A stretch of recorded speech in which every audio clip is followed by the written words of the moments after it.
화요일 새벽 묵상 하나님 말씀입니다. 사도행전 21장 17절에서 26절까지 말씀입니다. 신약 성경 225면에 있습니다. 사도행전 21장 17절부터 26절 말씀 제가 읽겠습니다. 예루살렘에 이르니 형제들이 우리를 기꺼이 영접하거늘 그 이튿날 바울이 우리와 함께 야고보에게로 들어가니 장로들도 다 있더라. 바울이 문안하고 하나님이 자기의 사역으로 말미암아 이방 가운데에서 하신 일을 낱낱이 말하니 그들이 듣고 하나님께 영광을 돌리고 바울도 이르되 형제여 그대도 보는 바에 유대인 중에 믿은 자 수만 명이 있으니 다 율법의 열성을 가진 자라. 네가 이방에 있는 모든 유대인을 가르치되 모세를 배반하고 아들들에게 할례를 행하지 말고 또 관습을 지키지 말라 한다 함을 그들이 들었도다. 그러면 어찌할꼬 그들이 필연 그대가 온 것을 들으리니 우리가 말하는 이대로 하라. 서원한 네 사람이 우리에게 있으니 그들을 데리고 함께 결례를 행하고 그들을 위하여 비용을 내어 머리를 깎게 하라.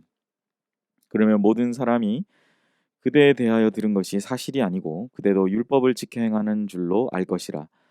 주를 믿는 이방인에게는 우리가 우상의 제물과 피와 목매어 죽인 것과 음행을 피할 것을 결의하고 편지하였으니라 하니 바울이 이 사람들을 데리고 이튿날 그들과 함께 결례를 행하고 성전에 들어가서 각 사람을 위하여 제사 드릴 때까지의 결례 기간이 만기된 것을 신고하니라. 아멘. 오늘 주신 본문의 말씀으로 배려와 양보로 하나 되는 교회라는 제목의 하나님 말씀 나누겠습니다.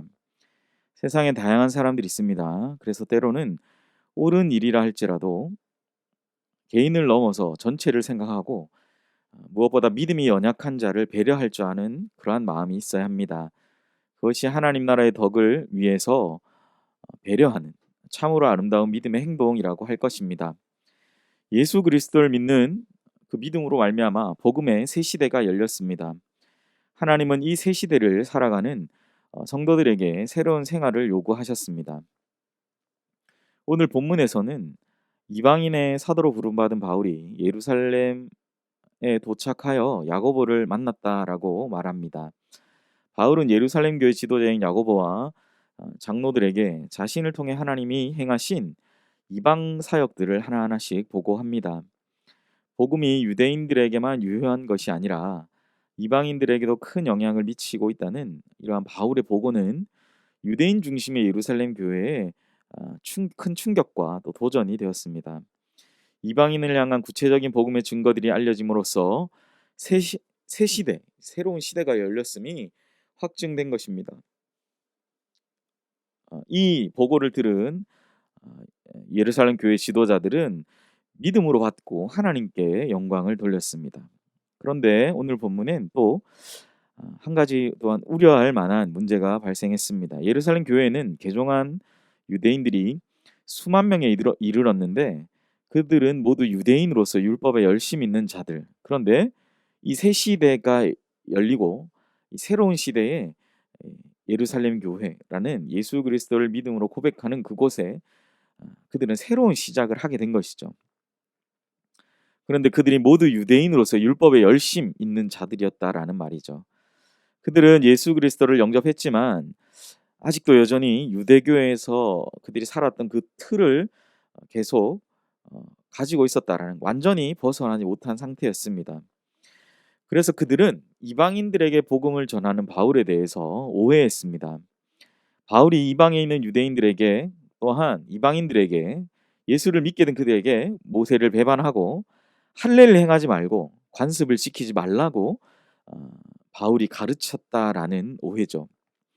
오늘 21절에 이런 기록이 있어요. 네가 이방에 있는 모든 유대인들을 가르치되 모세를 배반하고 아들들에게 할례를 행하지 말고 또 관습을 지키지 말라 한다 함을 그들이 예루살렘 교회 안에 있는 개종한 수만 명의 유대인들이 들었다라는 그런 이야기입니다. 예루살렘 교회 유대인들에게 바울에 대한 이러한 오해가 많이 퍼져 나갔던 거죠. 그래서 예루살렘 교회 지도자들은 바울에게 두 가지를 제안했는데, 우선 하나님께 서원한 네 사람과 함께 나시린의 서약을 하면서 율법을 지키고 그들의 결례 비용을 대신 내어서 머리를 깎게 하라라는 거였어요. 이것은 그동안 바울이 이방인들을 구원하기 위해서 할례를 비롯한 율법을 존중하지 않는 것처럼 보였던 모든 이 오해들을 불식시키기 위한 지도자들의 제안이었던 것입니다. 바울은 이 지도자들의 이 제안을 좋게 여겼죠. 그리고 일행과 함께 유대인의 전통인 이 결례 의식을 행하기로 합니다. 바울의 이러한 결정은 예루살렘 교회의 연약한 복음을 받아들였지만 여전히 과거의 구습에 물들어 있는 그 연약한 영혼들, 유대교에서 개종한 그리스도인들을 위해 행동한 작은 배려였다라는 거예요. 복음 안에서 바울은 연약한 영혼들을 위한 배려의 그 지혜를 발휘한 것입니다. 사실 이 새 시대가 열린 것에 대해서 예루살렘에 있는 지도자들도 알고 있었습니다. 우리가 21장을 지금 읽고 있는데 이미 사도행전 15장에 나온 예루살렘 공회 속 이 할례 논쟁 가운데에서 주 예수님을 믿는 그 이방인들에게 우상의 제물과 피와 목매어 죽인 것과 음행을 피할 것을 결의했으니까 이것을 제외하고는 우리가 다른 어떠한 율법 조항에 대해서는 우리가 아, 이제 터치하지 말자라는 거예요. 그러니까 이런 것들을 강조하지 말자였던 거예요. 사실 이 예루살렘 공의에서 결정한 결정을 바울이 반박을 하며 증거로 내세우면서 반박하면서 나는 잘못이 없다. 수만 명의 그 유대인들이 잘못된 것이지 내가 뭘 잘못했냐라고 충분히 얘기할 수 있는 상황이었던 거예요. 바울은 충분히 그렇게 자신의 정당성을 이야기하면서 나는 하지 않겠다. 내가 왜 이런 것들 불필요한 이런 것도 해야 내가 뭘 잘못했냐라고 말할 수 있는 어쩌면 그러한 상황이었다라는 거죠. 잡다한 율법 조항이 아니라 유대인의 복잡한 율법의 기준이 아니라 새 시대에 맞는 새로운 방식의 삶을 주님이 가르쳐 주신 그것을 이해하고 이렇게 시행하고 있었던 것이죠. 아주 단순한 것이 복음의 법인 그러한 것입니다.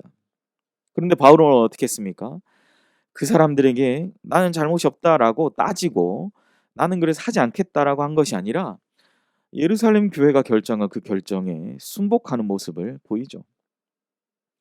연약한 가운데 있는 자들을 배려하기 위해서 율법의 그 결례를 행하도록 한 것입니다. 이러한 지혜로운 겉면에 대해서 바울은 하지 않아도 되지만 교회의 하나됨과 화합을 위해서 양보하고 배려하고 있는 것이죠. 바울은 적극적으로 순종하고 있는 것입니다. 사랑하는 성도 여러분, 우리에게도 교회 안에 연약한 자들을 위한 이러한 배려가 있어야 됩니다. 연약하다라는 것은 신앙을 가진 지 얼마 안 된 초신자일 수도 있지만 또 다른 모든 것들이 다 연약하다라고 할 수 있는 거죠. 결국 이 모든 것을 통해서 우리는 그 연약한 자들을 배려하고 또한 양보함으로 말미암아 하나됨을 이루어 가야 된다라고 본문은 강조하고 있는 것입니다. 바울은 그렇게 하는 것이 아니다라고 지적하면서 이전 것은 불필요한 것이고 돈도 아깝고 시간도 아깝다고 그렇게 말할 수 있었지만 예루살렘 교회 내 연약한 자들을 위해 양보하고 배려하고 있다라는 것. 그래서 그 지도자들에게 그는 적극적으로 순종하고 있는 그러한 모습을 우리가 보이고 있다는 것을 우리는 오늘 생각해 보아야 할 것입니다. 말씀을 정리하겠습니다. 우리가 예수님을 믿고 신앙하는 것은 서로를 사랑하고 양보하고 배려하는 것으로 표현이 됩니다. 그렇게 할 때 교회는 하나됨을 붙들고 그리고 날이 갈수록 하나님의 부흥을 경험하게 되는 것이죠. 우리 안에는 연약한 자들이 분명히 섞여 있으므로 그들을 생각하고 기억하면서 지혜롭게 조심스럽게 또한 행동해야 됩니다. 영적 공동체인 교회를 위해서 나 자신을 내려놓고 희생하고 적극적으로 서로를 배려하는 연희교회 성도님들 되시기를 또 복된 그러한 하루 되시기를 주님의 이름으로 축복합니다. 기도하겠습니다. 하나님 오늘 우리에게 주신 말씀을 보면서 참 바울 말도 잘하고 너무나 똑똑한 그래서 따질 수 있고 충분히 이것이 아니다라고 자기의 주장을 내세울 수 있는 상황 가운데서도 그는 그렇게 하지 않죠. 오히려 연약한 자들을 배려하고 또 양보하고 하나됨을 이루어가기 위해서 그 교회 예루살렘 교회 지도자들에게 순종하고 있습니다. 이미 사도행전 15장에서 결의된 것이 아니냐라고 그는 따져 물을 수 있었으나 그렇게 하지 않고 교회가 권면한 대로 순종하는 바울의 모습을 보게 됩니다. 바로 연약한 자를 배려하며 또한 양보함으로 이 교회의 하나됨을 어그러뜨리지 않으려고 결단하며 순종하며 나아가는 바울의 모습 속에서 우리가 정말 얼마나 주님으로 주 예수 그리스도의 복음으로 충만한 자들이 어떠한 모습으로 살아가는지를 엿볼 수 있는 그러한 오늘 말씀이었음을 고백합니다. 오늘 하루 우리의 삶 속에서 또한 교회 공동체 안에서 바울의 이러한 배려와 양보로 교회의 하나됨을 잘 붙들고 나아가는 우리 귀한 믿음의 성도님들 모두가 되게 하여 주시옵소서. 감사드리며 예수님의 이름으로 기도합니다. 아멘. 시월에 함께 자막을 보시면서 함께 기도하실 때 말씀을 생각하시면서 서로를 배려하고 또한 양보함으로 주님의 사랑을 세상 속에 증거하는 귀한 하루 되게 해달라고 기도하시고, 두 번째 코로나19 조속적 종식과 교회와 모든 성도들의 안전을 위해서 기도하시고, 세 번째 우리 파송 선교사님, 순회 선교단 사역하신 우리 김현희 김초로 선교사님 사역과 가정, 또 셋째 임신 중이신 김현희 선교사님 건강을 위해서 또 특별히 기도해 주시고, 네 번째 우리 최경식 환우를 위해 기도하실 때 우리 최경식 장로님 탈장 수술 후에 온전한 회복과 치유를 위해서 기도해 주시기를 바랍니다. 함께 기도합니다.